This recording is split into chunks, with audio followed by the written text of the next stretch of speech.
joining us now is Congressman Khanna, who's made many appearances here at the Young Turks, but this is probably the first time I've interviewed you, Congressman Khanna. Anna, that's true. I'm surprised, but I'm excited that I'm going to get a chance to talk to you. Well, thank you for joining us again. And I thought that we could discuss some updates in the presidential election. There was a big news story today about Senator Kamala Harris dropping out of the race. And I wanted to get your thoughts on that. Well, I think her campaign never really gained traction. Partly the time when she went off of Medicare for All really hurt her. I mean, originally, she was running on Bernie Sanders' Medicare for All. That is such a big issue. And then something convinced her to change, and her drop in poll numbers, in my view, were correlated with when she shifted her position on that issue.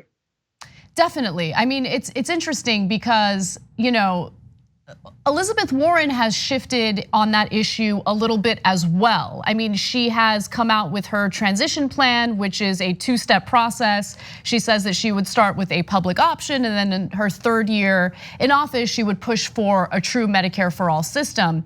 And right after she did that, she noticed a significant dip in the polls. In fact, let me just be specific and share some of those numbers with you. Nationally, Warren has dropped from a high of about 27% in October's Real Clear Politics average of polls to near 16% at the end of November. In Iowa, she has dropped about 5 points in the same period. And in New Hampshire, her support has been cut in half. Now, interestingly enough, Washington Post included a number of quotes from Democrats who feel that the reason why she suffered wasn't because she moved away from the progressive policy, but because she had leaned in to the progressive policy. And I wanted to get your thoughts on that. Well, first, I'm glad that she's still supporting single payer. My view is, though, there was no reason to split it up into two bills. I mean, what she should have done is said, I'm for Medicare for all and I'm for the single bill, the bill that Bernie Sanders has written. Because Bernie Sanders, by the way, his bill that all of us are on actually talks about a Medicare buy-in and Medicare rates for the first couple of years. And it's a gradual transition that gets to a full single payer system by the final year. And Bernie's bill also allows for supplemental insurance. So his bill is very thought through. And I think the mistake, in my view, was having this idea of two bills, because it gave the sense that, is she really going to get around to the second part? What she should have done is just explain what Bernie's bill does and the gradual transition that it already has. Why do you think that she approached the transition the way that she did? Because, I mean, I think that we might have different perspectives in how much she really supports Medicare for all. I mean, the likelihood of anyone successfully pushing for anything in their third year when they're gonna gear up for re-election, I mean, it just doesn't make any sense. So to me and other progressives, I think it signaled that she wasn't really genuine in her support. I mean, we could be wrong, but you seem to have a different perspective. Why do you think that she pushed for this transition plan? Well, talking to Pramila Jayapal in the House, was, as you know, the author in the House of the single payer bill.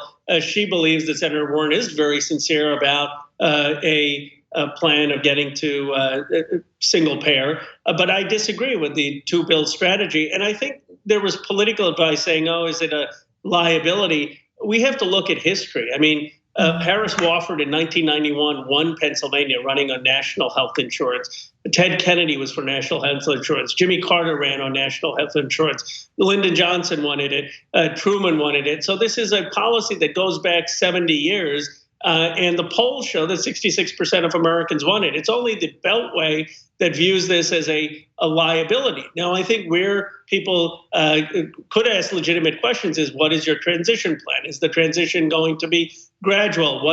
How are you going to pay for it? And those are all things that actually Bernie Sanders' bill does. And my view is she should have answered those questions instead of splitting it up into two bills.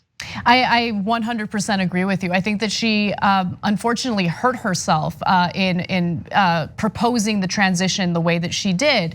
I want to move on to other policies that have been proposed by progressive candidates. You have Bernie Sanders, who has a housing bill, and he worked with AOC in order to propose a Green New Deal housing plan, which I thought was incredibly impressive.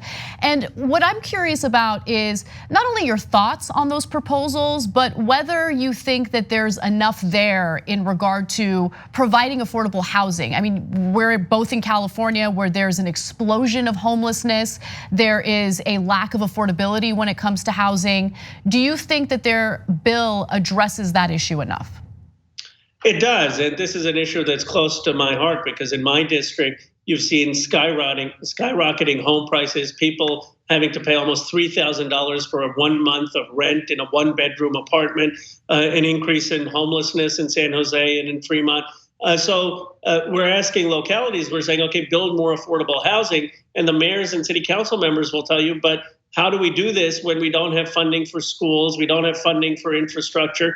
So having a federal program that allows builders to build low-income, affordable housing and provide cities with grants so that they can build the infrastructure to support that is necessary. And Bernie Sanders' bill does that, and he also says that the building needs to be green buildings, that they should be retrofitted or fitted in a way that don't have carbon emissions and that will run on renewable energy. So it's a win-win. It's going to solve homelessness and housing. It's going to help create new jobs, and it's going to be good for tackling climate change. Yeah, I think that the approach is so comprehensive because it touches on so many societal issues. You know, the environmental impact, homelessness, the need for jobs. I mean, it's such a comprehensive and impressive bill that doesn't seem to get much attention at all in the mainstream media. And if it does, it's usually a negative discussion about how it's a pie in the sky issue that no one's ever really gonna accomplish. And so we don't really see other, proposals by other presidential candidates. For instance, Pete Buttigieg, who we talked about quite a bit on the show today, he says that there should be focus on political philosophy as opposed to specific political proposals. And so he thinks that's the winning strategy. Do you think that it's actually working for him? I mean, he is experiencing a rise in the polls, but is this something that's sustainable for someone like Pete Buttigieg? I don't think so, because people ultimately will look at what he's proposing. I mean, he's opposed and running attack ads on Bernie Sanders and Elizabeth Warren for supporting college for all. And with a disingenuous argument. I mean, he's basically saying people who make $150,000 or $200,000, if their family makes that, they shouldn't get to go to college for free. Hillary Clinton actually had a more progressive proposal in 2016. She had an income level of $125,000. But the point is that we can easily afford to make college free, and it should be a public good, just like high school is a public good, and it would be the cost of 2 years in Afghanistan. So some of the talking points that he's using, I think, are going to backfire. The idea of Medicare, if you want it, he's not leveling with people that's still going to mean thousands of dollars of premiums for families, trillions of dollars that American families are still going to be paying across the country in insurance, and that you're not going to get a system of Medicare for all because most people can't afford those kind of premiums. So I think once you look under the hood, people do care about the concrete specifics of how you're going to improve their lives. And to your earlier point, having been in Iowa and New Hampshire a lot for Bernie Sanders, I don't know if the media cares, but the voters sure do. I mean, they care about the Green New Deal. They care about his housing plan. They care about what healthcare and education is going to mean in their lives. Absolutely. And finally, I wanted to ask you a little bit about Joe Biden's recent comments during his No Malarkey tour in Iowa. He was recently interviewed by the Wall Street Journal, and during that interview, he questioned the enthusiasm for a candidate like Elizabeth Warren. He used the line, "Don't kid a kidder," which indicates that there might be a little malarkey in his campaign if he's referring to himself as a kidder. But I wanted to get your thoughts on that. First off, how he's kind of behaved during his election or his candidacy, I should say, and whether or not he is right about the enthusiasm regarding Warren. The reality is the enthusiasm in the primary is all on the progressive side. It's with Senator Sanders and it's with Senator Warren.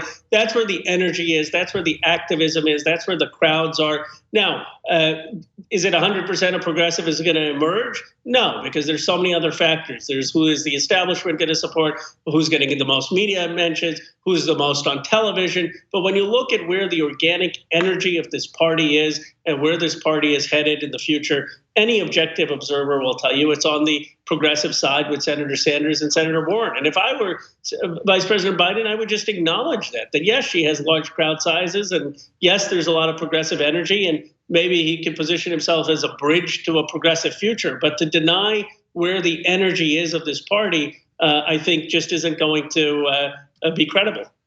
Yeah, and I feel as though some of his missteps on the campaign trail are finally coming back to haunt him, because he's experiencing a dip in some of these polls. And look, the message that he has is simply, I'm not gonna do anything for you. If you're having trouble because you're a student drowning in student loan debt, give me a break. Your life isn't that difficult. I mean, he famously said that recently during an interview, and it's just not very inspiring. And what I find fascinating about Biden is how incredibly stubborn he is in his messaging. He really thinks that he has a winning strategy in offering nothing new to American voters. Well, to talk about the issues, because I want to focus on that, not just the politics, I would say that there are two different philosophical visions for the Democratic Party. There's the vision that says, let's just go back to the way things were before Trump. And then there are those of us who are saying we have rising inequality, extraordinary regional inequality, the most inequality we've seen since prior to the Great Depression, that we need dramatic change in this country if we're going to give people in the working class and middle class a shot at the American dream. And that means providing them with health care, providing them with an education, providing them with affordable housing. And that's really the division in this in the Democratic Party. And I know that the energy in the House and also in the presidential campaign is with the progressive vision, but it's not clear yet whether we have enough to win. But that's what remains to be seen. All right, Congressman Khanna, thank you for joining us as always. It's a pleasure. Thank you. On the go? Don't worry, we got you covered. You can still listen to TYT at our new podcast network. Find us on Apple Podcasts, the Google Play Store, or at tyt.com/podcast.